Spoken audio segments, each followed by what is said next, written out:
बिस्मिल्लाहिर्रहमानिर्रहीम, अस्सलाम वालेकुम। मैं हूं मखदूम शहाबुद्दीन। 30 सितंबर 2025 मंगल का दिन। नाज़रीन कराम, इस वक्त आलमी सियासत में हलचल है, नई सफबंदियां हो रही हैं। ग्लोबल पॉलिटिक्स में जो शिफ्ट आया है उसने एक मरतबा पूरी की पूरी दुनिया में जो मुख्तलिफ ब्लॉक्स हैं उनकी रीअलाइनमेंट जो है उसका आगाज कर दिया है। एक जानिब तो कुछ ममालिक जो कि कुछ अर्सा पहले तक इंतहाई इन्फ्लुएंशियल थे, उनका पूरे का पूरा इन्फ्लुएंस मल्टीप्लाई बाय जीरो हुआ है, तो वहीं दूसरी जानिब पाकिस्तान जो कि आलमी महाज पर अपना मकाम और मर्तबा खो रहा था, अब पाकिस्तान पूरी दुनिया में, बल्कि अगर हम बात करें वर्ल्ड को हम डिवाइड करें तीन इन्फ्लुएंशियल ब्लॉक्स में। एक ब्लॉक है western block, America Europe, Pakistan वहां पर भी अपनी मकबूलियत रखता है।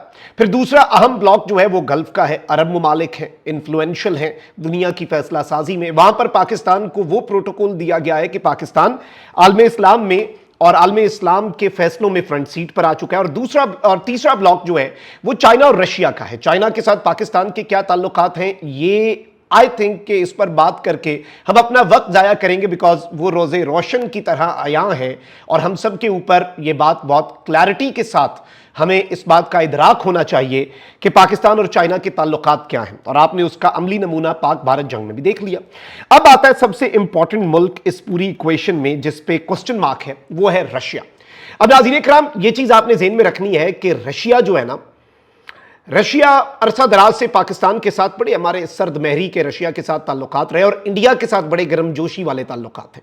भारत रूस से तेल भी खरीदता है, भारत की रशिया के साथ डिफेंस कॉपरेशन बहुत ज्यादा है। Even the S-400 missile defence system जो है वो भी रशिया से इंडिया ने लिया हुआ है, और रशिया और इंडिया की कॉपरेशन और कोलैबोरेशन बहुत ज्यादा रही है इन द पास्ट।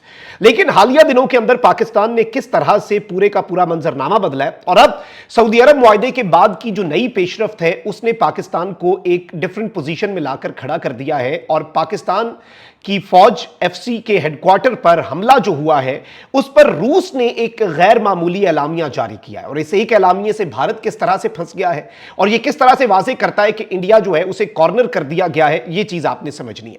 सबसे पहले नाज़रीन इकराम, दो तीन चीजें। एक तंजीम है SCO, सबको पता है, शंघाई कोऑपरेशन ऑर्गेनाइजेशन। इस तंजीम में इन्फ्लुएंस रहा है चाइना और रशिया का। जब चाइना ने कहा कि हम पाकिस्तान को ऐड करेंगे तो रशिया ने कहा फिर इंडिया भी ऐड होगा उसी दिन। यानी इस तंजीम में पाकिस्तान चाइना की वजह से और इंडिया रशिया की वजह से। हालिया दिनों में इंडिया ने पूरी कोशिश की कि इस तंजीम के एलामिये जो हैं उनमें पाकिस्तान के ऊपर यह इल्जाम लगाया जा सके कि पाकिस्तान से टेररिज्म जो है वो इंडिया की तरफ आता है। लेकिन SCO में इंडिया को मुंह की खानी पड़ी, और इवन राजनाथ सिंह जो है वो SCO के समिट से वॉकआउट कर गया, उसने साइन ही नहीं किए उस डिक्लेरेशन के ऊपर। फिर ब्रिक्स जो है, ब्रिक्स इस वक्त अमेरिका की करेंसी और डॉलर के खिलाफ अलमे बगावत बुलंद कर चुका है, लेकिन उसके एलामिये में भी इवन इंडिया ने होस्ट की एक ब्रिक्स की कॉन्फ्रेंस और इजलास, उसमें भी पाकिस्तान के खिलाफ कुछ नहीं कर पाया। पहले यह होता था कि रशिया जो है ना वो इंडिया की साइड ले लेता था और इंडिया के लिए काफी कुछ जो है वो गुंजाइश बन जाती थी, इंडिया अपने मौक़िफ़ को भी, और यही इंटरनेशनल पॉलिटिक्स जो है उसमें होता है। अब नाज़रीन इकराम, इस चीज को आपने समझना है कि इस वक्त एक तरफ तो पाकिस्तान जो है वो मुकम्मल तौर पर ग्लोबल पॉलिटिक्स के अंदर जो मकाम और मर्तबा हासिल कर चुका है, और अब रशिया ने एक स्टेटमेंट जारी की। खैर ये चीज आपको पता है कि BLA जो है उसे इंडिया खुलकर सपोर्ट करता आया है। नरेंद्र मोदी का गोदी मीडिया BLA नामी दहशतगर्द तंजीम जो है, फितना अल हिंदुस्तान, चूंकि उनका ब्रेन चाइल्ड है, क्योंकि उनका ये उनके पिट्ठू और उनके आलाकार हैं BLA वाले दहशतगर्द जो हैं, तो जाहिर बात है उनका मीडिया भी इन्हें सपोर्ट करता था। लेकिन एक तो इन्हें रिसेंट धचका ये लगा कि FTO डिक्लेयर कर दिया अमेरिका ने, फॉरेन टेररिस्ट ऑर्गेनाइजेशन, और अब उसी दहशतगर्द तंजीम के हवाले से भारत के पुराने इत्तेहादी, यानी भारत जिस नाम निहाद कॉज को सपोर्ट करता है, उस कॉज के लिए दहशतगर्दी करने वाले, वैसे तो कॉज कोई है नहीं लेकिन नाम निहाद इसलिए मैंने कहा। अब जो रशियन एम्बेसी है पाकिस्तान में, FC हेडक्वार्टर्स पर, आपको पता है कि आज खुदकुश हमला हुआ क्वेटा में। गेट पे बुज़दिलों ने हमला किया, बाद में 5 दहशतगर्दों ने FC हेडक्वार्टर में दाखिल होने की कोशिश की, उस हमले को नाकाम बनाया गया फौरी एक्शन से, और 2 से 3 मिनट में इन तमाम दहशतगर्दों को न्यूट्रलाइज कर दिया गया। डिटेल्स मेरे पिछले ब्लॉग में है। लेकिन अब जो इंटरेस्टिंग चीज है वो ये है कि रशिया ने इसके ऊपर स्टेटमेंट जारी की है, और स्टेटमेंट क्या है? The embassy of Russia in Pakistan strongly condemns the terrorist attack in Quetta. Quetta में होने वाले दहशतगर्दाना हमले की भरपूर मजम्मत की है। अब अगली लाइन बड़ी इंपॉर्टेंट है, we emphasize the need to combat terrorism in all its forms and manifestations. हम एम्फसाइज करते हैं कि जी दहशतगर्दी जो है उसे कॉम्बैट कॉम्बैट किया जाए उसकी हर सूरत में, उसके हर रूप में। And we hope that those who organised and prepared this attack will be identified and brought to justice. और हम उम्मीद करते हैं कि जो लोग इस हमले के अंदर मुलव्विस थे, जिन्होंने इसे डिजाइन किया, सबको इंसाफ के कटहरे में लाया जाएगा। और ये एक बड़ी इंपॉर्टेंट स्टेटमेंट है, ये रीअलाइनमेंट है चीजों की, और पाकिस्तान और सऊदीया के मुआहदे के बाद जो पाकिस्तान का मकाम और मर्तबा मजीद बढ़ा है, क्योंकि चाइना भी इस वक्त गल्फ की तरफ देख रहा है ट्रेड के वाले से, और रशिया जो है ना वो भी गल्फ की तरफ देख रहा है। और अब चूंकि सऊदी अरब बाज़ाब्ता तौर पर साउथ एशिया के अंदर भी जो सबसे बड़ा कॉन्फ्लिक्ट है इंडिया पाकिस्तान का, उसमें एक फरीक बन गया है, यह कहकर कि पाकिस्तान की जंग हमारी जंग और हमारी जंग पाकिस्तान की जंग। तो ये अब उसके आफ्टर शॉक्स हैं, यानी पूरी दुनिया के अंदर से इस तरह की स्टेटमेंट्स जो आ रही हैं, this is something very very very important. अच्छा, अब एक और इंटरेस्टिंग चीज है, मैंने एक हफ्ता पहले आपको बता दिया था कि MBS जो है वो पाकिस्तान आ रहे हैं, और अब वजारत खारजा के हुकाम ने भी इसे कंफर्म कर दिया कि मैंने नवंबर तक का आपको बताया था एस्टिमेट के नवंबर में आ जाएंगे, और अब पाकिस्तान की फॉरेन मिनिस्ट्री जो है वो ये कंफर्म कर रही है कि जी 31 दिसंबर से पहले वली-ए-अहद मोहम्मद बिन सलमान पाकिस्तान का दौरा करेंगे, और पाकिस्तान और सऊदीया के दिफाई मुआहदे के बाद ये पहला दौरा होगा। इससे पहले अब इंतजार किस चीज का है, वो ये है कि खद्दो-खाल इस वक्त जो है वो वाजे किए जा रहे हैं, बहुत से जो मुआशी मंसूबे हैं उनके ऊपर सिग्नेचर्स होने हैं, तो वो तफसीलात जो है ना वो सारी तैयार हो रही हैं, उन्होंने आकर बड़ी बड़ी अनाउंसमेंट्स करनी है।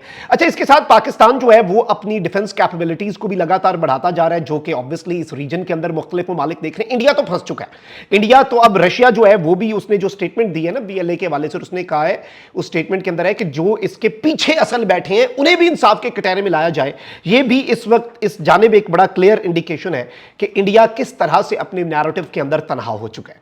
अच्छा, अब एक और डेवलपमेंट आपको यह बताऊं कि पाक फौज ने फतह 4 ग्राउंड लॉन्च्ड क्रूज मिसाइल जो है उसका कामयाब तरबियती तजुर्बा भी किया है, और मुल्की सतह पर तैयार करदा 750 किलोमीटर रेंज के हामिल फतह 4 का कामयाब तजुर्बा ISPR ने यह कंफर्म किया गया है। यह मिसाइल जदीद एवियोनिक्स और नेविगेशनल आलात से लेस है। मिसाइल दुश्मन के मिसाइल डिफेंस सिस्टम को चकमा देने की सलाहियत रखता है, यह सबसे इंपॉर्टेंट चीज है।